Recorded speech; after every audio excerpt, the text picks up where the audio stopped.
Hey, Noir Nation. Welcome to another melodramatic episode of the Melanin Mayhem podcast, hosted by your favorite country girl, Renee Davis. If by chance you have just stumbled across this little podcast, let me welcome you to the Mayhem. Melanin Mayhem focuses on lesser known prolific criminals that did some audacious crimes, but because they were of the melanated hue, they didn't receive the proper attention by the media and thus helped to cultivate this myth that there are just certain crimes that black people don't commit. Honey, I am here to dispel this myth because black people are well represented in the criminalistic mastermind spheres. We been out here fucking them up, and it's my job to let you know what had happened was, honey. Now that I've gotten the pleasantries out the way, Noir Nation, hey, my beautiful, wonderful extended family. Ooh, child, it's been a whole week, and the bright spot for me was knowing that we was gonna be kicking it today. I hope y'all are having a good Black History Month so far. Who knows how long February gonna be ours? Y'all know what I'm talking about. Anyway, I have a good one for you today, y'all. Melanin Mayhem has listeners from all over the world, and I ain't just being funny and trying to toot my horn or nothing like that. I'm dead ass serious. We got listeners in Australia, Japan, Africa, the UK, well represented in the Caribbean. I mean, it's even somebody listening to me in Russia. Let me find out Putin is a fan of the Melanin Mayhem podcast. And in the spirit of inclusivity, I felt like I needed to expand my horizons a little bit. Y'all know I like to keep you on your toes. And this week, baby, I felt the need to let it be known that these prolific melanated motherfucking criminals are not limited to America. Oh no. Y'all know we everywhere, and these motherfuckers is everywhere too. And this week, we are going across the pond. Yes, hunty, we are gonna cross the Atlantic Ocean and drop anchor in England. Imagine this. You got a neighbor. Now, he been in the neighborhood for years. He been interacting with you and your family. You interact with him and his family. He's a great guy. He takes care of his wife, who's stricken with MS, and he seems like he's so loving and so kind and so gentle. He's also very much a monster. You just didn't know that this nigga that could grill a mean ass rib could also be a evil, sadistic predator. Let me tell you, this nigga had me clutching my pearls because he is so similar to another mayhem maker that we just talked about not too long ago. Y'all remember last year I told you the story of John Floyd Thomas and we learned a new word for them old rabbits? You know, elderbun. Y'all remember because elderbun like to took me out. Took some of y'all out too. Well, I don't know why, but little old me just knew that this was a one-off. I just knew it. Well, my ass was wrong, and I should have known better because we know where there is one, there is a shitload more in the shadows. So imagine my surprise when I stumbled across a story about a melanated mayhem maker over in London that was considered to be one of London's most prolific serial raping rapers that rape. Oh, yes, I was intrigued. And then I found out that he was also turned on by compression socks and dentures. Motherfucker. Another one? Yes, y'all. He is another nigga that like taking old atrophied pussy all the way across the motherfucking pond doing this same bullshit like old John Floyd Thomas punk ass. So you know I had to tell you about it. This trifling motherfucker went on a 17-year binge of geriatric pussy snatching both old women and men. Yes, he was trifling with a capital T. Just So without further ado, bringing to the front of the congregation, this week's Melanin Mayhem Maker is Mr. Delroy Grant, aka the Night Stalker.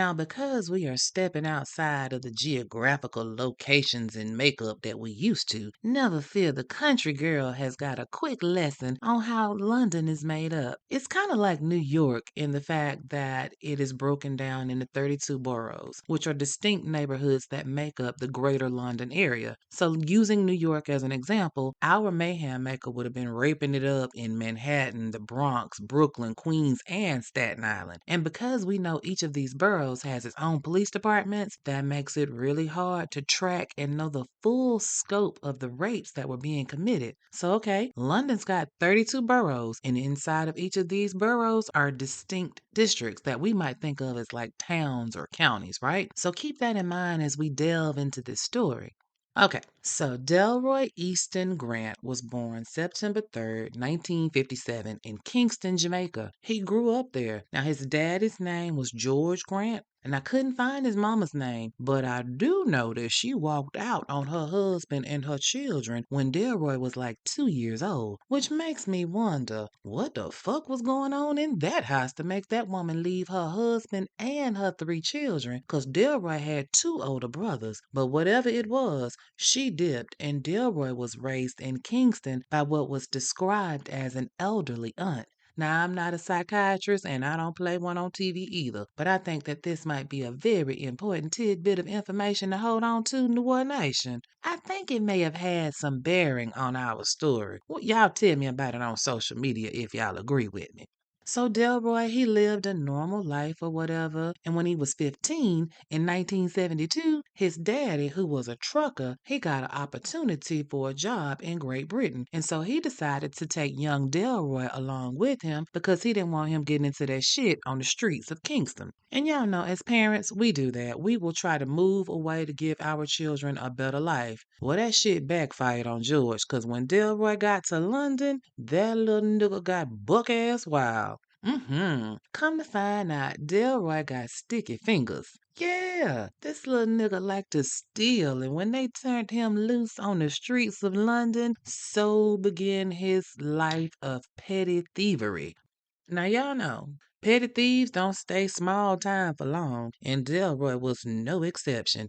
This motherfucker moved up into the world of criminalistic endeavors to strong arm robbery. He liked laying a motherfucker down, and then he graduated by robbing the goddamn post office. Now, who in the hell robs a post office? I'll tell you who. Delroy Grant's punk ass. Of course, he got caught and he was convicted of armed robbery. But I am assuming that all of this happened before he turned 18 and Delroy was treated like a minor for his adult ass crimes. Well, how you know that name? Well, the nigga didn't really do no time. He got there in 72 and by 75 he was back on the streets looking for his first wife. He started young. When he was 18 years old, he saw a young lady by the name of Janet Watson in a pub, and it was love at first sight. A couple of weeks later, they was married and living in South London. Oh, puppy love. Maybe this'll straighten Delroy out. Keep him out these streets. Y'all know the love of a good woman can make miracles happen, honey. Well, Janet said that he swept her off her feet. He was everything and then some. But Delroy also had some ways that was a little much. Like the biggest thing, he was a neat freak to the highest degree. Like everything around him had to be clean and in order at all times. And if it wasn't, there was gonna be trouble.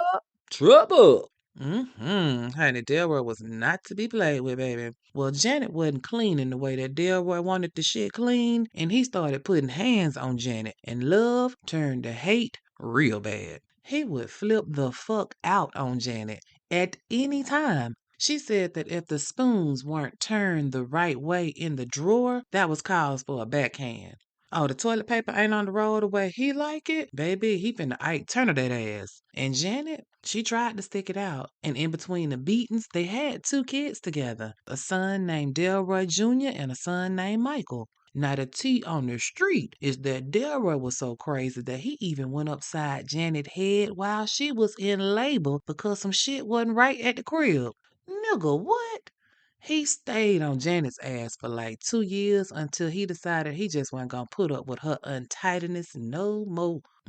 One day, he just couldn't take it and he beat the brakes off Janet's ass. And then he dipped, just like his mama did after 2 years of marriage. Their divorce was finalized in like 1979 while Delroy was in prison for guess what? Burglary. You'll find that that's his thing. That's what he do. But Delroy also wasn't one to be alone for too long, and not long after leaving his wife and 2 kids, he met another woman. This woman's name is Jane Finley. Now they got all deep and in love, and then they started shacking up, and they got a place together in the Leicester area of London. Now he didn't marry her, but that didn't stop him from putting 2 babies in Jane. Now understand, Delroy was still out here in them streets doing street shit. I mean, he was the type of dude that would leave home on a mission. Best believe when this nigga came home, he had done came up on something. So he's still out here criming it up, and eventually he gets popped for handling stolen goods in 1991. Well, Jane decides that she don't want her babies being raised by a criminal, so she dipped on Delroy's ass when he went to jail. But it wasn't for long, 'cause y'all know they don't keep these criminals in jail for too long, and Delroy was no exception. Next thing you know, he's back on the streets, and he's back in South London, falling in love again. Yes, this time with a woman named Jennifer Edwards. Now, he liked them girls with them J's, huh? Janet, Jane, now Jennifer. Okay, Delroy. Well, Jennifer was a devout Jehovah's Witness, and if you know like I know, they don't play that shack up shit. So Delroy, he got the blessing from the elders at the Kingdom Hall, and then him and Jennifer jumped the broom in November of 1991. Now Delroy is playing the family man role, right? Jennifer got that ass completely out them streets, or so she thought. Oh yeah, Delroy started working for the man. At first, he got a job at a nursing home, which was probably like heaven to him. Seeing all them compression socks and the pins and shit, he was probably like a kid in a candy store.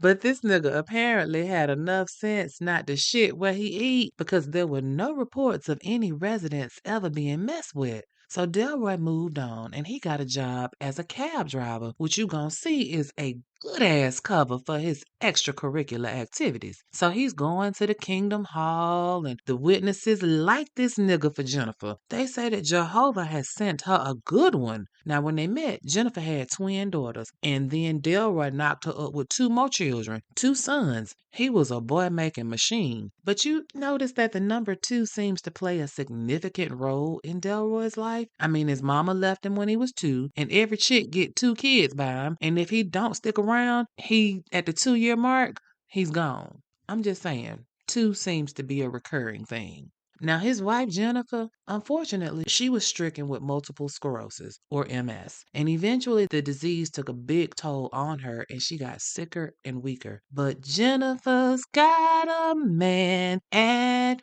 home. God sent that took care of her every need and whim, baby. Delroy was even getting a check from the government as Jennifer's sole caretaker. Yes, this nigga had everybody fooled. The Kingdom Hall, the neighbors, the kids, his wife, everybody. Because while Jennifer was fighting for her life, Delroy was out prowling the neighborhoods for some old kitty cat to snatch. Delroy was also hoeing around on Jennifer too, with just some old regular pussy. Oh, yes. He met a chick named Barbara Stocks that worked as a bank teller, and since Jennifer couldn't, Barbara could and did. He would stay over at her house for days, but it was okay, 'cause Barbara lived close to his house where his sick wife was, so if Jennifer ever needed him, he could jump up and get to her quick. Now wait a minute, Nay. You done said a lot, but nothing prolific about this dude. I mean, it just sounds like a regular nigga with community penis. Where is the prolificness, Nay? Where is the audacious motherfucker we want to hear about, Nay? Patience, Noir Nation, 'cause you know I got you. You see, I had to lay the groundwork for Dr. Jekyll, so I can now put Mr. Hyde on blast. Now check this shit out. In the UK, when a person has a disability, the government will help them lease or buy a car. The government will give them an allowance that's just for a vehicle. Well, Jennifer has MS, and so she qualified for a little subsidy from the government. And Delroy took full advantage because Jennifer wasn't out here driving no damn car. And so the neighbors, they would see Delroy get in his little government purchase car and leave at night and come home in the wee hours of the morning around dawn. Now remember, Delroy has a job as a cab driver, so they just thought that he was out working. I told you it was gonna be the perfect cover, 'cause this nigga was working all right. They just didn't know that Delroy was driving as far as 150 miles away to go find some old person to stalk and assault. 150 miles. That's damn diabolical. Do you know how much gas is? To drive across London looking for a woman with a walker and an oxygen pump? Nigga, that's audacious. In London, in the early 1990s, there was a criminal that was breaking into the houses of little old white ladies and fucking the shit out of them. They called this motherfucker the Night Stalker. All his crimes took place in the wee hours of the morning when the Golden Girls were in their deep sleep.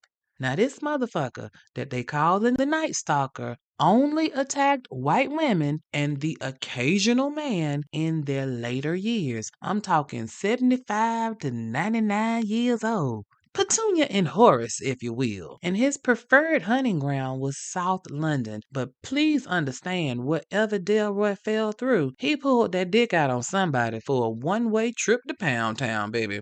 Ooh, child, that's evil. Y'all know how I feel about geriatric rape. I can't imagine the terror and the pain that these old biddies went through. But the biggest problem, if you can believe this shit, is that the people, I'm talking about these old women and men, they weren't reporting the assaults. Yes, they were getting raped and they were not reporting it to the authorities. You might find that hard to believe, but if you have ever had a chance to read or look at British television, culturally, as a people, they are a stoic bunch, especially them old heads. That's the true get over it kind of generation. And I'm speaking in generalities now, because there's exceptions to every rule. But a bunch of these old people just didn't report that they had been attacked because they were either ashamed or because they felt like, what the fuck can anybody do now? The rape has already occurred. Might as well just move on. Good Lord. That is both depressing and what the fuck at the same damn time. I don't know. Maybe it's an American thing or a Gen X thing, but let me tell you, what you not finna do is rape my grandma and we not turn this motherfucker out. I mean, I promise you, if I come in and see Meemaw walking funny and she says cause a motherfucker made her ride that pony, we gonna have a motherfucking problem. The other thing is that in the British press, unlike the American press, they don't give up all the details. I'm talking about like the exact dates and the names of the victims. They just tell you that something happened in a month and a year. So as I run down just a little taste of this motherfuckery of what Delroy was up to, just know that I'm not going into detail because I don't have the tea. But I got enough to quench your thirst. Now, Delroy, he always wore a full face mask, the balaclava type of thing. And his MO was to enter through a window by taking out a pane of glass or lifting it up if it was open, but he never broke it. Nope, he's not breaking anything. And when he got inside the house, he would unscrew light bulbs so that the people couldn't turn on a light. He would cut the phone lines or he would take the cordless phones and put them up out of reach. I mean, the nigga was neat in his approach. He didn't leave much in the way of evidence. And he would enter his victims' rooms and he would sit on their bed and shine a light in their face. And then he would whisper, "You want to have sex?" What? Hell no. Chlorostein don't want to have no damn sex. The last Dick Clementine scene was in 1972, and that thing been closed up. Man, skis and season been over. But that didn't stop Delroy. He would then proceed to assault these old women. And this, by no means, is a complete list. But I need you to hear me say this shit so you can feel the sheer magnitude of what this man was out here doing for almost 2 decades. October 12th, 1992, he raped an 89-year-old woman in Shirley. I guess that was traumatic for him because he took a rape break for like 6 years. And then in September of 1998, he jumped out and raped an 81-year-old woman in Surrey. He took a rape break for a year, and then the motherfucking dick slanging spree started again because 1999 was a banner year for him. In June of that year, he did what they are calling an indecent assault on a 71-year-old woman in Beckenham. July 12th, another indecent assault on an 82-year-old woman in Addiscombe. July 28th, he rapes another 82-year-old woman in Addiscombe. Now, before I tell you about how he ended 1999, I guess I should clear up why sometimes he's being charged as being a raping raper that rapes, and other times he's an indecent assaulter assaulting. Well, I looked it up, and indecent assault is used for a wide range of unwanted sexual offenses, like sexual activity with an old person. It really depends on where you are and how that particular jurisdiction classifies it. But make no mistake, this nigga was out here fucking Matilda and them real bad. And one of the few assaults that I could actually find where they talked about what happened to the victim was the last one for 1999. This one was in August of 1999, and it was in the town of Shirley. An 88-year-old woman. When I tell y'all he raped this old woman so bad she almost died, this motherfucker perforated her bowel. Now, the only way you can get to the bowel is through the dookie chute. You mean this low-life motherfucker was backdooring Granny? Oh, you nasty, trifling, low-down, dirty, sadistic motherfucker. That shit hurt on a booty with high mileage. Granny and them ain't had no traction back there. She need Metamucil for the shit to exit without hurting her literally. And you done took this woman to Pound Town and damn near tore her in two. I mean, you literally poked a hole in her ass. I mean, that's what a perforation is. Let me tell you something. Ain't no hell hot enough. It's just not. But I can only hope and pray that there is a rapist section in hell and them niggas get fucked all day, every day by a piping hot dick shaped like a pitchfork. He's still working on me. But them niggas need to be worked over. Now, after this last rape on this woman, he went on hiatus for about 3 years. And he needed it because, nigga, you needed to set that ass down. But y'all know, if you can't tell by now, Delroy don't stop. He just paused for a minute to give the girls a chance to catch their breath. He jumped right back into the senior citizen coochie stealing in 2002. Yes, October 13th, 2002, there's another indecent assault on a 77-year-old woman in Shirley. December 2002, he break into an old woman house, but he don't rape her. He just scare the shit out of her and steal a little money, which he throws in the bushes on his way out. Now, ain't that some shit? You gonna steal my shit and then throw my shit away? Why the fuck you take it in the first place? And he would do this at most of the places where he just did a robbery. He didn't want what he was taking. He was just breaking in for practice, I guess. In March of 2003, he breaks in this woman's house in West Dulwich. 70-some-year-old woman. Scare her up, but he don't rape her. He takes a burglary break for about a year. In September 2004, he run up in somebody else's shit, and then he goes dormant again for like 5 years. But he just can't stop himself from breaking into the houses of old people. It's almost like it was a habit or a compulsive need that he just couldn't shake. And again, I'm just giving you highlights. This is by no means a comprehensive list of all of the rapes and burglaries that he did. So again, he stops for a minute and then he goes back on another burglary rape spree in 2009. Now, you might be wondering, where are the police while all this shit is going down, Nate? Oh, they're there. And they trying. But kinda like their American counterparts, shit just ain't clicking for them. And it takes a while for them to see a pattern. Because you see, Scotland Yard, that's the Metropolitan Police Service in London, England, honey. They are responsible for keeping the law in order for Greater London. And they are seeing all these elderbuns getting got, so they got to do something after about 50 of these old bunnies been bumped. And in May of 1998, Operation Menstead was born. Now, Operation Menstead is the equivalent of one of our special task forces, right? You know, when law enforcement puts together a special squad of elite detectives to investigate and solve the big cases. Well, yeah, that's what they did in the case of Gertrude and Matilda and them getting fucked by this black man. They couldn't have that shit. So they put out a reward for £40,000, which is the equivalent of about 50,000 USD. They had a description of this motherfucker. A light-skinned black man, average build, well-spoken, smelled good.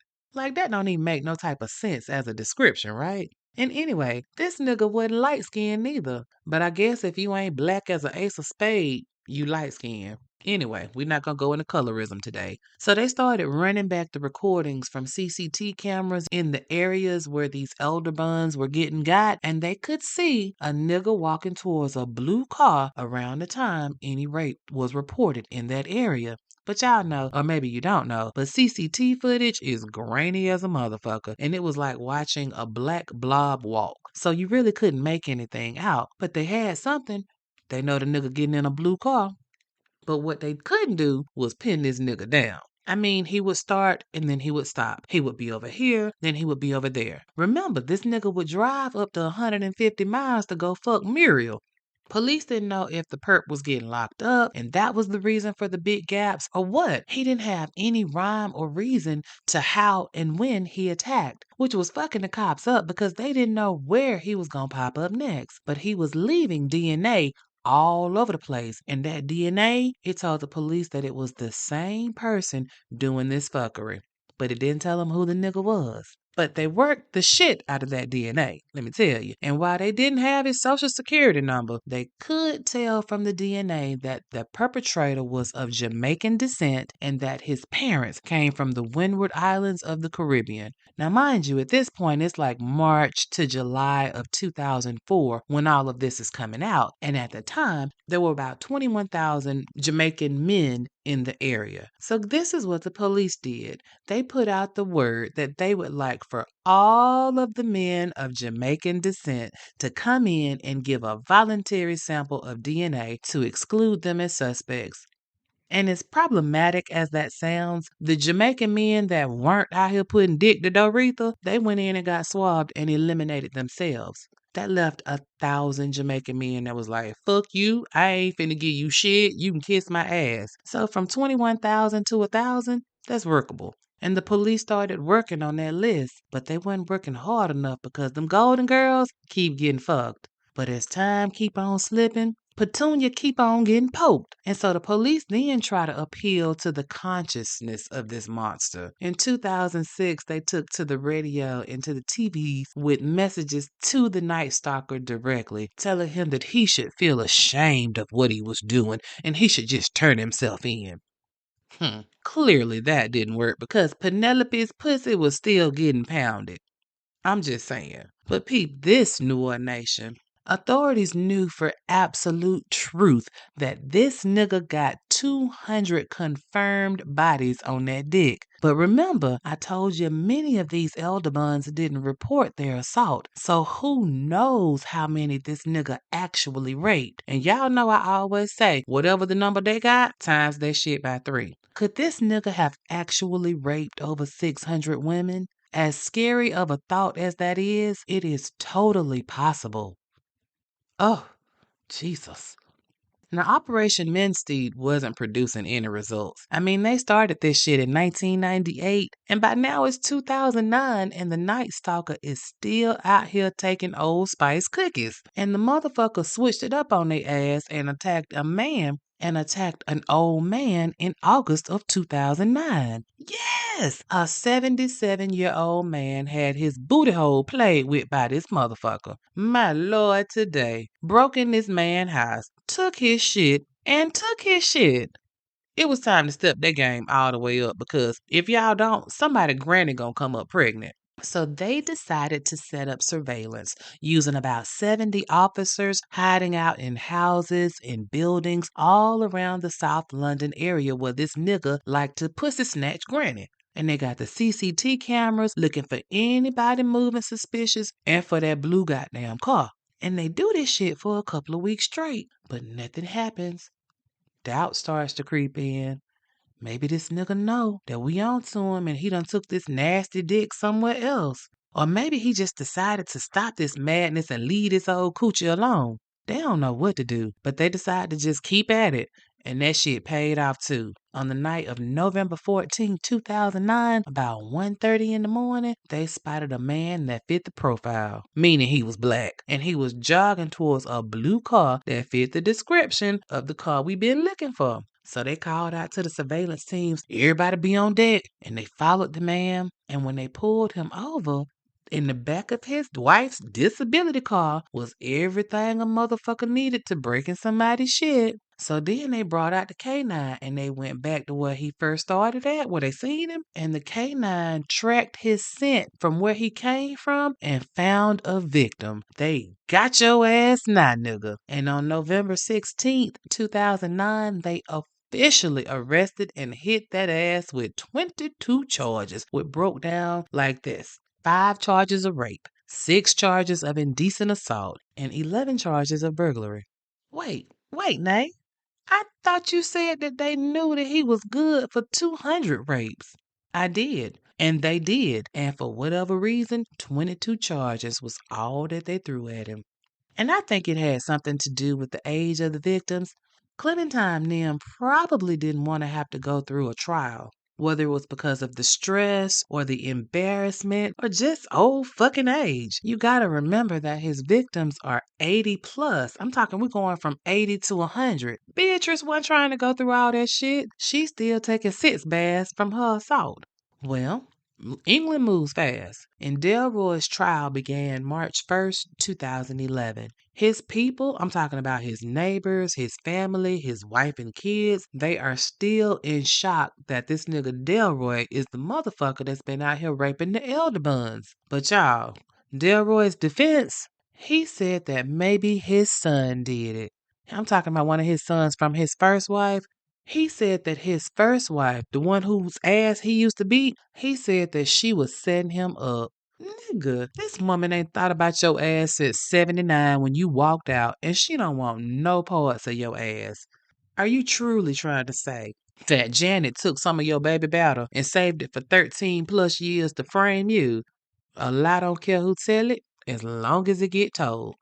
Well, on March 24th, 2011, he was found guilty of all charges and he was sentenced to 4 concurrent life sentences with the possibility of parole after spending 27 years in prison for the rapes. Parole. This nigga that we know for absolute truth has raped more than 200 old birds is actually eligible to get out while he still got life in his dick?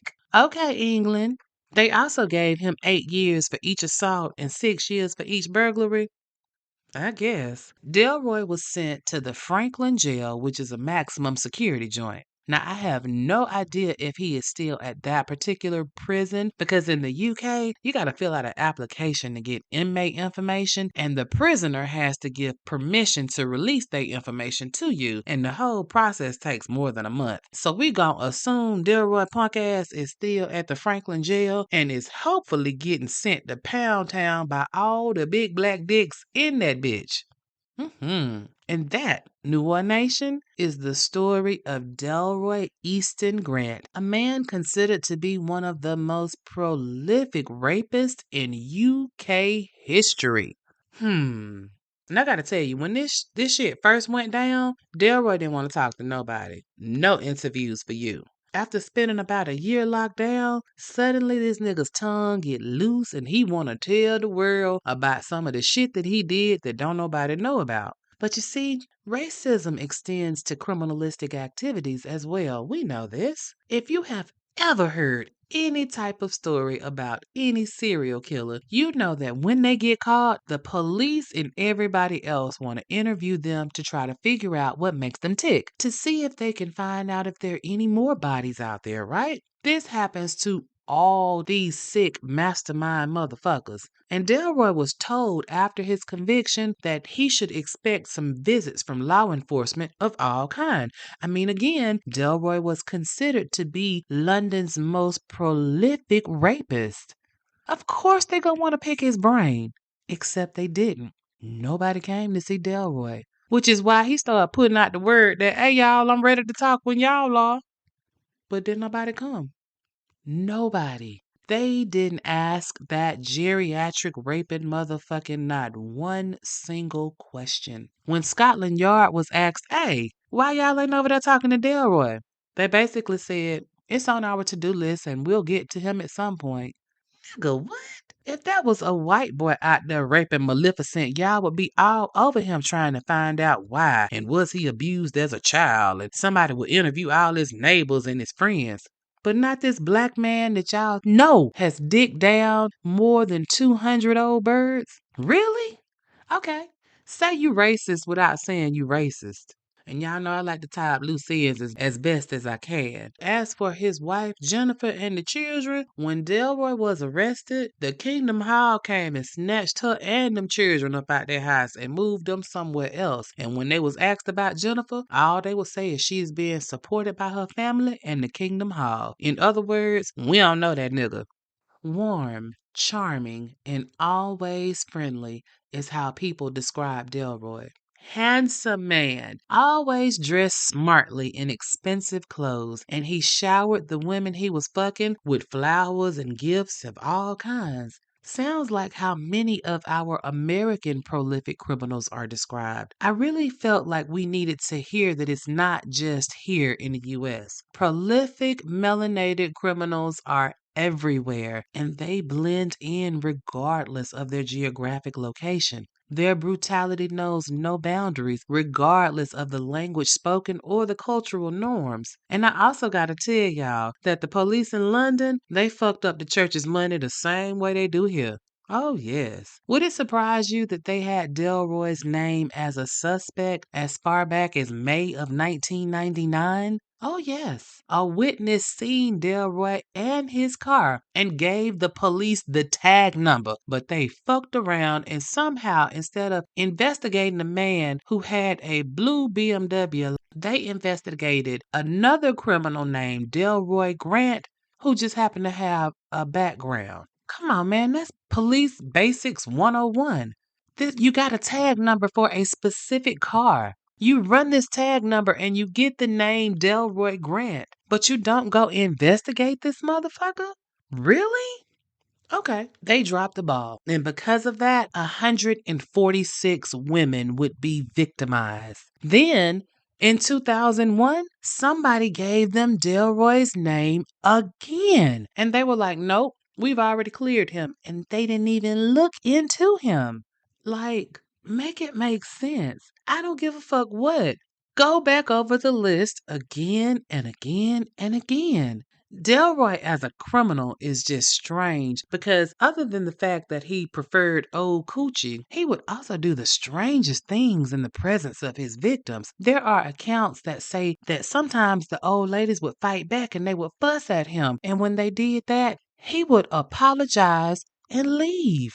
Other times, after he fucked them, he want to have a conversation with them. What the fuck is that all about? I mean, Delroy is a gerontophile. He has a fixation for older women. And I know you can't help what you like, but there is a better way to go about this shit. Same thing I said about that other elderbun smasher. Try a little tenderness. Go up there and woo Maybelle. Talk to her nice and show her some love. Cause let's not act like there isn't a subset of seniors that's still out here throwing that ass in a circle. It's a slow circle, but it's a circle nevertheless. And y'all don't know? You better Google how the ST rates is sky high in the motherfucking nursing homes. Cause Mr. Wilbur and Miss Gladys and them is some swingers. It go down at Shady Pines. Shit, Constance might not be able to pop that puss on a handstand, but she could do some things with that goddamn walker. It give her the stability she need. I know, I'm being silly, but honestly, I do think that Delroy's mother leaving when he was 2 and him being raised by an older aunt, it did something to his mental, and it made him have some type of sexual attraction to an older woman. Working in that senior home, I'm sure that fed into his need for being around the geriatric crew, and he realized that he really did have a thing for liver spots and high blood pressure medicine. We also can tell that Delroy enjoyed breaking into people's shit. And it wasn't for stealing because he wasn't stealing the stuff. He was throwing the shit away that he stole. He just liked the thrill of it. And time after time after time, everybody was shocked. Everybody was in disbelief that Delroy's nice, mannerable, sweet, well-spoken ass could be a rapist. Not just a rapist, but a old coochie raper. He is, and he was a raping raper that raped old bitches by the motherfucking dozen. Here's what I say. What if they hadn't caught him? I mean, it took them damn near 2 decades to do it. Y'all will see the pictures on social media. This nigga look regular as fuck. Like, it's scary how normal this man look. He don't raise no red flags. He looks like the kind of guy that you wouldn't mind your daughter dating. Remember, the Jehovah Witnesses thought that he was the best thing that could have happened to Jennifer, and everybody was dead ass wrong. And that's scary, because how many more regular looking men are out here that are serial rapists or serial killers? And apparently, it's a lot of the motherfuckers. I mean, Delroy would leave the house after tucking his wife in, kissing her on her forehead, and just go out on the prowl for geriatric coochie. Come home after assaulting somebody's grandmama, kiss his wife good morning, and act like nothing has happened. I'm through. I'm gonna put my soapbox up. But just remember, there are more Delroy Grants and John Floyd Thomases out here that we don't know about yet. Regular looking like hell. Fucking granny. That was a wild one. Brought to you by your favorite country girl. So now that I've done all the talking, it's time for y'all to put some work in. I need you to tell everybody about the country girl. Don't keep this good shit all to yourself. I told y'all we are sharing the love in 2025. If social media is your thing, you can find me on Instagram, YouTube, and Facebook as Melanin Mayhem Podcast. And on X, I am Melanin Mayhem PC. If you haven't done so already, come on over here to the discussion group. We lit, baby. It's on Facebook and it's called the Melanin Mayhem Podcast Discussion Group. They get that good tea first. I'm just saying. Shouting out Nikhil this week, who left a review on Apple Podcasts. She said she's a forever supporter. Renee, girl, you make my week. I be looking forward to Wednesday, not only because it's when I get to wind down, but also because it's when I get to hear from one of my favorite internet cousins on my mama's side. The way you tell these stories about these audacious melanated men and women keeps me hooked from the first second to the last. Sending much love and blessings your way. Thank you so much, Nikhil, and right back at your cousin. And thank all of y'all from the bottom of my heart for rocking with the country girl. So y'all know I gotta go chop this shit up because it's legit well over an hour at this point, and I got to trim the fat a little bit. But y'all know the routine. Until we hook up next week, stay safe, stay vigilant, and above all else, I need you to know and understand. If you stay ready, you ain't even got to get ready. It's one love, and the country girl is out of here.